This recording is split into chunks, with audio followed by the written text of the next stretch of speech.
آڈرے ٹرسٹے کی کتاب انڈیا دراصل ایک مختصر تاریخ ہے جو بھارت کے ماضی سے لے کر حال تک کے سفر کو آسان الفاظ میں بیان کرتی ہے۔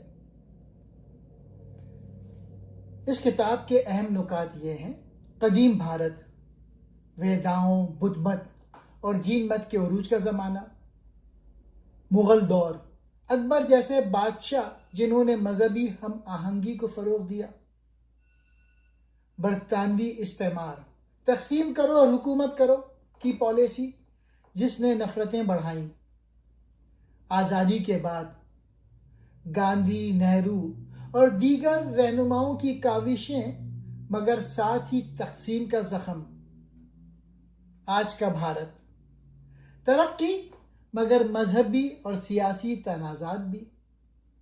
کتاب کا اصل پیغام یہ ہے کہ بھارت کی طاقت ہمیشہ اس کی ڈائیورسٹی میں رہی ہے۔ جب لوگ ایک دوسرے کو قبول کرتے ہیں تو بھارت مضبوط ہوتا ہے، اور جب نفرتیں بڑھتی ہیں تو کمزور۔ آڈری اپنی کتاب میں بر صغیر کی تاریخ کا آغاز وادی سندھ کی تہذیب سے کرتی ہیں، جو تقریباً 2500 قبل مسیح میں موجودہ پاکستان اور شمالی بھارت کے علاقے میں پھلتی پھولتی ہے۔ وادی سندھ کی تہذیب یہ دنیا کی سب سے قدیم شہری تہذیبوں میں شمار ہوتی ہے۔ ہڑپا اور موہنجو داڑو جیسے شہر صاف ستھرے راستوں، نکاسی، آب کے نظام اور منظم منصوبہ بندی کے لیے مشہور تھے۔ تجارت، دستکاری اور کھیتی باڑی ان کی معیشت کے اہم حصے تھے۔ مذہب اور رسومات کا بھی ذکر ملتا ہے، جیسے زراعت اور زرخیزی کے دیوی دیوتاؤں کی پوجا۔ آریائی آمد اور ویدک دور۔ وادی سندھ کے زوال کے بعد تقریباً 1500 قبل مسیح میں آریائی اقوام بر صغیر آئیں۔ انہوں نے وید جیسے مذہبی صحیفے لکھے جو ہندو مت کی بنیاد سمجھے جاتے ہیں۔ اس دور میں ذات پات یعنی کاسٹ سسٹم کا آغاز ہوا، جو صدیوں تک بر صغیر کی معاشرتی ساخت پر اثر انداز رہا۔ ثقافتی اور لسانی بنیادیں۔ سنسکرت زبان نے مذہب، ادب اور فلسفے کے لیے مرکزی کردار ادا کیا۔ فطرت پہ مبنی کہانیاں، دیوی دیوتاؤں کے قصے اور روحانی نظم و ضبط اس دور میں پروان چڑھے۔ سیاسی ڈھانچے کی ابتدا میں یہ دور زیادہ تر چھوٹی چھوٹی قبائلی ریاستوں پر مشتمل تھا، لیکن آہستہ آہستہ بڑے سیاسی ڈھانچے ابھرنے لگے، جنہوں نے بعد میں موریہ اور گپتا جیسی بڑی سلطنتوں کی راہ ہموار کی۔ مذہبی زبان اور ثقافتی پھیلاؤ۔ برصغیر کی تاریخ کا سب سے نمایاں پہلو یہ ہے کہ یہاں صدیوں سے مختلف مذاہب، زبانیں اور ثقافتیں ایک دوسرے کے ساتھ رہتی اور گھل ملتی آئی ہیں۔ آڈرے اسے کثرت میں وحدت کا تصور قرار دیتی ہیں۔ ہندو مت اور ویدک روایات۔ آریاؤں کے بعد ہندو مت نے گہری جڑیں پکڑی۔ وید، اپنشد، رامائن اور مہابھارت جیسی تحریروں نے مذہبی اور اخلاقی زندگی کو شکل دی۔ ذات پات یعنی کاسٹ سسٹم نے مذہبی اور سماجی ڈھانچے کو مضبوط کیا۔ بدھ مت اور جین مت۔ 6 صدی قبل مسیح میں گوتم بدھ اور مہاویر جین نے سماجی اور روحانی بیداری پیدا کی۔ انہوں نے عدم تشدد، سادگی اور کرم پر زور دیا۔ بدھ مت برصغیر سے نکل کر چین، تبت اور جنوب مشرقی ایشیا تک پھیلا۔ اسلام کی آمد۔ 8ویں صدی میں سندھ میں اسلام آیا اور بعد میں دہلی سلطنت اور مغل سلطنت کے ساتھ مضبوط ہوا۔ اسلام نے برصغیر کی ثقافت میں نئے عناصر شامل کیے: فارسی اور عربی زبانیں، صوفی روایات، تعمیرات، مسجد، مقبرے، موسیقی، قوالی اور شاعری۔ ہندو مسلم میل جول سے ایک مشترکہ ثقافتی فضا بنی جسے بعد میں گنگنا جمنی تہذیب کہا گیا۔ سکھ مت. 15ویں صدی میں گرو نانک نے سکھ مت کی بنیاد رکھی جو ہندو اور اسلامی روایات کے درمیان ایک پل کی حیثیت رکھتا تھا. سکھ مت نے مساوات، خدمت اور انصاف پہ زور دیا. زبانیں اور ادب. بر صغیر ہمیشہ سے کئی زبانوں کا گھر رہا. سنسکرت، پالی، فارسی، عربی، ہندی، اردو، بنگالی، تامل، پنجابی اور دیگر زبانوں نے ادب اور ثقافت کو مالا مال کیا. فارسی زبان مغل دربار کی زبان بنی، جبکہ اردو عوامی سطح پر ایک مخلوط زبان کے طور پہ ابھری. شاعری، کہانی اور گیت مختلف زبانوں میں پھلے پھولے اور آج بھی اس ورثے کا حصہ بنے. ثقافتی پھیلاؤ. مختلف مذاہب اور ثقافتوں نے ایک دوسرے پر اثر ڈالا. فن تعمیر میں ہندو اور اسلامی طرز تعمیر ملا کر تاج محل جیسے شاہکار بنے. موسیقی میں راگ اور قوالی کا امتزاج پیدا ہوا. کھانوں اور رسم و رواج میں بھی یہ آمیزش دکھائی دیتی ہے. برصغیر کی اصل طاقت اس کا تنوع ہے. مختلف مذاہب، ہندو، بدھ، جین، اسلام، سکھ اور زبانوں نے ایک دوسرے کو متاثر کیا. یہ خطہ ہمیشہ ایک ثقافتی سنگم رہا ہے جہاں روایات ملتی ہیں اور نئی تہذیبیں جنم لیتی ہیں. اختیارات، قوتوں اور حکومتی نظام. برصغیر کی تاریخ میں سیاسی طاقت اور حکومت کے نظام نے ہمیشہ معاشرت اور ثقافت پر گہرا اثر ڈالا.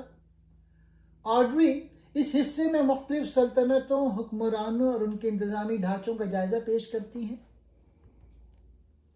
ابتدائی ریاستیں اور چھوٹے بادشاہتیں.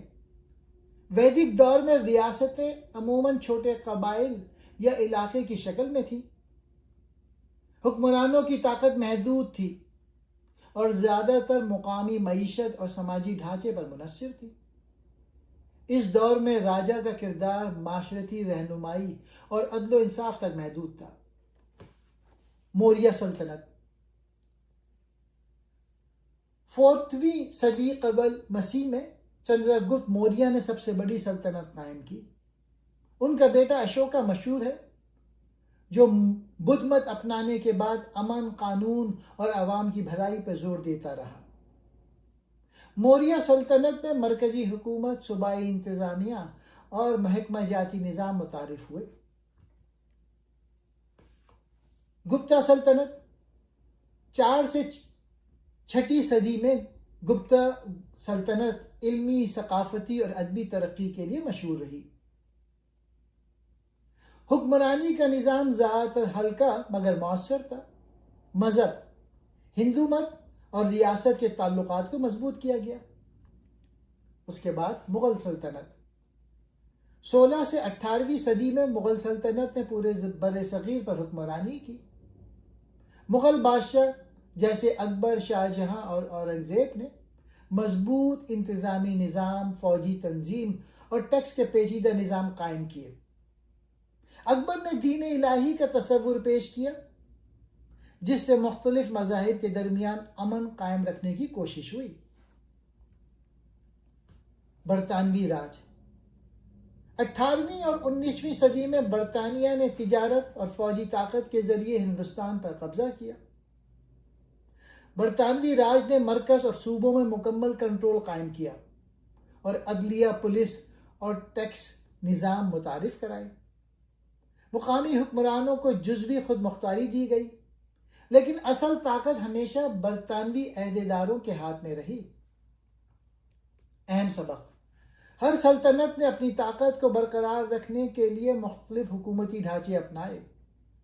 سیاسی طاقت اور حکمرانی ہمیشہ معاشرت، ثقافت اور مذہب سے جڑی رہی. مضبوط حکمرانی اور نظام انصاف معاشرتی استحکام کے لیے ضروری تھا. محروم طبقات، عورتیں اور اقلیتیں. آڈری اس حصے میں برصغیر کی تاریخ میں ان لوگوں کی کہانیاں بیان کرتی ہیں جن کی آواز عموماً بڑے بیانیے میں غائب رہ جاتی ہے. یہ حصہ ہمیں بتاتا ہے کہ تاریخ صرف حکمرانوں اور فاتحین کی نہیں بلکہ عام لوگوں اور کمزور طبقات کی بھی ہے. عورتیں. تاریخی دور میں عورتیں اکثر مردوں کے زیر اثر رہیں، انہیں تعلیم، زمین کے حقوق یا سیاست میں محدود حصہ دیا گیا۔ بعض دور میں عورتیں حکمران خاندان میں اثر رکھتی تھیں، جیسے مغل دربار کی خواتین نے کچھ سیاسی اثرات چھوڑے۔ صدیوں کے دوران عورتوں نے سماجی رکاوٹوں کے باوجود علم، ادب اور روحانی کاموں میں حصہ لیا۔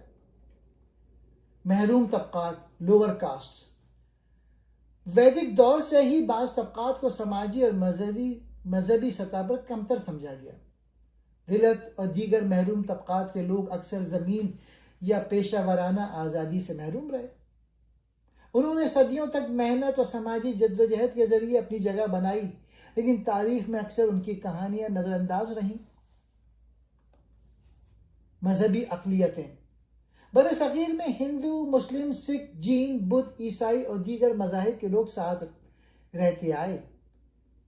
بعض اوقات سیاسی یا مذہبی دباؤ کی وجہ سے اقلیتوں کو نقصان اٹھانا پڑا، لیکن انہوں نے اپنی مذہبی اور ثقافتی شناخت کو برقرار رکھا۔ صوفی اور روحانی تحریکیں اکثر ان اقلیتوں کے لیے سکون اور تعاون کا مرکز بنی۔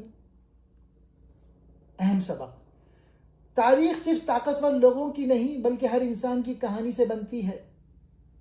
محروم طبقات، عورتیں اور اقلیتیں ہمیشہ سے معاشرتی جدوجہد کا حصہ رہی ہیں۔ ان کی جدوجہد، حوصلہ اور ثقافتی شراکت برصغیر کی تاریخ کو مکمل کرتی ہے۔ آج کی سماجی اور سیاسی تفہیم کے لیے یہ ضروری ہے کہ ہم ان کہانیوں کو نظر انداز نہ کریں۔ تاریخ کو موجودہ سیاست سے منسلک کرنا۔ آڈرے اس حصے میں بتاتی ہیں کہ تاریخ صرف ماضی کی کہانی نہیں بلکہ آج کی سیاست، سماج اور شناخت پر بھی اثر ڈالتی ہے۔ تاریخ کی تعمیر اور سیاسی مفادات۔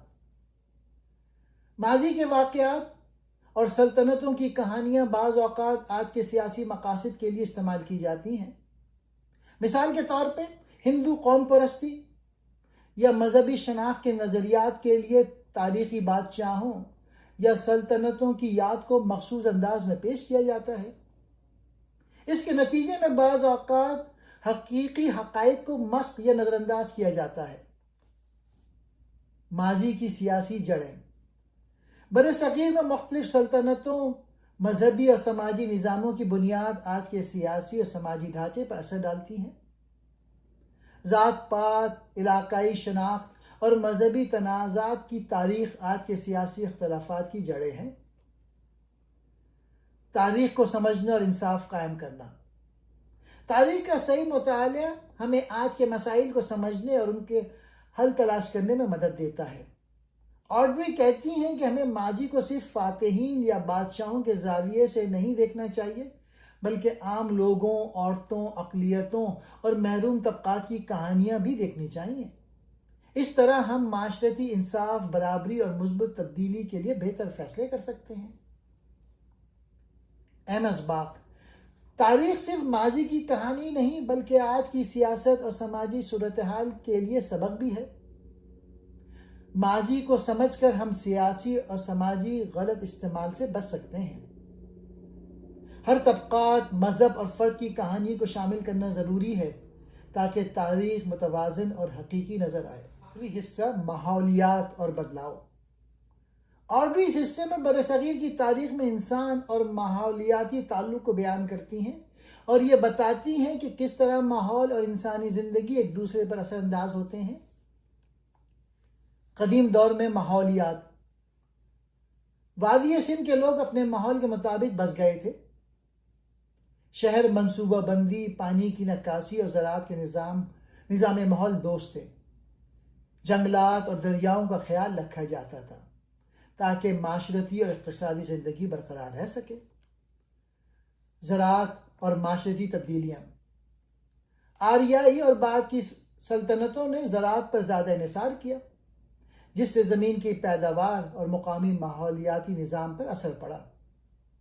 زمین کی تقسیم، آبپاشی کے نظام اور نئے فصلوں نے سماج اور معیشت کو بدل دیا۔ صنعت اور انسانی اثرات۔ مغل دور میں اور بعد میں برطانوی راج میں صنعتی اور تجارتی ترقی نے ماحولیاتی اثرات بڑھا دیے۔ جنگلات کی کٹائی، پانی کی کمی اور زمین کا زیادہ استعمال لوگوں کی زندگی اور معاشرت پر اثر انداز ہوا۔ موسمیاتی اثرات اور جدید دور۔ آج کے دور میں ماحولیاتی تبدیلی اور عالمی گرمی، سیلاب اور خشکسالی جیسے مسائل زیادہ نمایاں ہیں۔ تاریخ کے مطالعے سے ہمیں یہ سبق ملتا ہے کہ انسانی سرگرمیاں ماحول کو متاثر کرتی ہیں اور ماحولیاتی نقصان معاشرتی اور اقتصادی استحکام کو کمزور کرتا ہے۔ اہم سبق: ماحول اور انسانی زندگی کا تعلق ہمیشہ سے موجود رہا ہے۔ تاریخ ہمیں سکھاتی ہے کہ قدرتی وسائل کا ذمہ دارانہ استعمال ضروری ہے۔ موجودہ اور مستقبل کی نسلوں کے لیے ماحولیاتی تحفظ ضروری ہے تاکہ ترقی اور زندگی کے معیار کو برقرار رکھا جا سکے۔ کتاب کا بنیادی مقصد آڈری ایک جامع اور مفصل تاریخ پیش کرنے کی کوشش کرتی ہے، جس میں برصغیر، موجودہ ہندوستان، پاکستان، بنگلہ دیش اور افغانستان کے کچھ حصے کی تقریباً 5000 سال پر محیط تاریخ کو بیان کیا گیا ہے۔ یہ صرف بادشاہوں یا جنگلوں کا حساب نہیں، بلکہ معاشرت، مذہب، ثقافت، عورتوں اور کمتر طبقات کے کردار اور ان کی آواز کی شمولیت پر بھی زور دیتی ہے۔ اس کتاب کے 6 اہم موضوعات ہیں۔ ابتدائی تہذیبیں۔ کتاب انڈس ویلی تہذیب سے شروع ہوتی ہے، اس کی شہری تنظیم، تجارت اور ماحولیات کے ساتھ تعلق کی وجوہات پر غور کرتی ہے۔ دوسرا موضوع: مذہب، زبان اور ثقافتی پھیلاؤ۔ برصغیر میں ہندو مت، بدھ مت، جین مت سے لے کر اسلام اور سکھ مت تک کی ترقی، مختلف زبانوں، سنسکرت، مقامی بولیاں اور ادب کا کام، اور یہ کہ کس طرح مذہب و ثقافت نے مل کر معاشرتی روایتیں بنائیں۔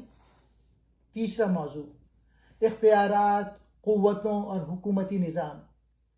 مختلف سلطنتیں، مثلا موریہ سلطنت، گپتا سلطنت، مغل دور اور بعد میں برطانوی راج، کہ کیسے بدلے حکمرانی کے طریقے، ریاست اور عوام کے تعلقات۔